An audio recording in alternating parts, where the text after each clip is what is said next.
Hi, the section 5.1, the Poisson regression, an example. So this example, it comes from the faraway the package, and this is the number of plant species in the 30 Galapagos islands. So each line represents one island. So we have 30 observations. And the species is the response variable, y. So we want to predict species by some geographic information of the Galapagos Islands. So these are the candidates of x. So I would say x1 to x5, so x. And endemics is subset of species, so we ignore this variable for now.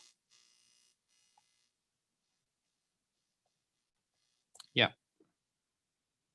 And you can see some relationship. For example, the first island have very large area and a large number of species, and the fifth island small area and a small number of species. And at first, we want to describe the data. So at first, the histogram of the species is here, and it's very skewed to the right graph. But the Poisson distribution itself is skewed to the right, we have seen. So probably it's not a problem. So at least this is not the usual, the ordinary least square regression. So the data isn't necessarily a problem. And also some other predictors and response variable. So you can see the definition of predictors by the help of the Galapagos. And you can see some relationship, and actually the area that we have some outlier here, and even adjacent or squares variable. So all variables are skewed to the right. So that makes the relationship very unclear. But probably this have some positive relationship. This has some positive relationship. And these are really hard to judge, because if both variables are skewed to the right, typically we have observations on the upper left and the lower right, and it does not necessarily mean the correlation is negative, so it's hard to see. Then now that we fit the Poisson regression model, the function is the same as logistic regression, just a GLM, but the family is Poisson. And the tilde dot is the all predictors, all variables,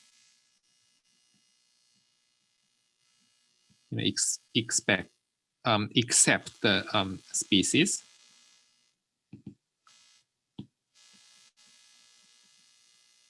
As predictors.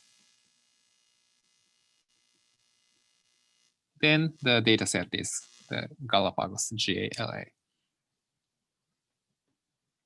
And actually, we excluded the second column, and we named that data frame as the capital GALA. Then the summary is here. You can see the estimates here and the standard error. And based on the normal approximation of the normal approximation of the estimator, that we can see the z values. Actually, all z values are significant. Yeah.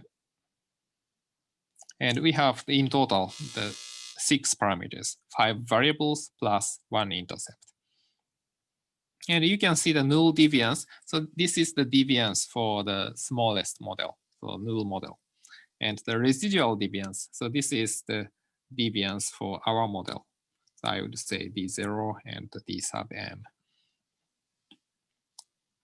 And for example, if we want to test our model, the model M, against the saturated model or perfect model, then this 716, this follows chi-square distribution with the parameter, the degrees of freedom 24. So this is n minus number of parameters, p. So this is 30 minus 6, so 24. Or if you want to test whether dm is significantly better than d naught, then we can use the degrees of freedom 5 and the chi-square statistic 2000 about 800. So the difference between these two. So tests. So first, we want to test our model against saturated model. So we picked up the 716. So this is the residual deviance, and then the df 24. So this is 0. So we reject null hypothesis strongly. So the saturated model is better than our model. So we have to improve the model, our model. We will see it in later chapters, later sections. And next, we want to do just the chi-square goodness of fit test. Goodness of fit. So at first, we calculate fitted value. So we can use fitted function, and you can get these numbers. So these are for just the 3 islands, for the first 3 islands, but you can see all results if you want. Then we calculate the chi-square statistic. So that is the actual observation minus expected observations, then take square, then divide by expectation, then take summation. Then that is 761. So this is close to this number. So the first one is based on the likelihood, the log likelihood function, and the second one is based on the normal approximation and the chi-square distribution.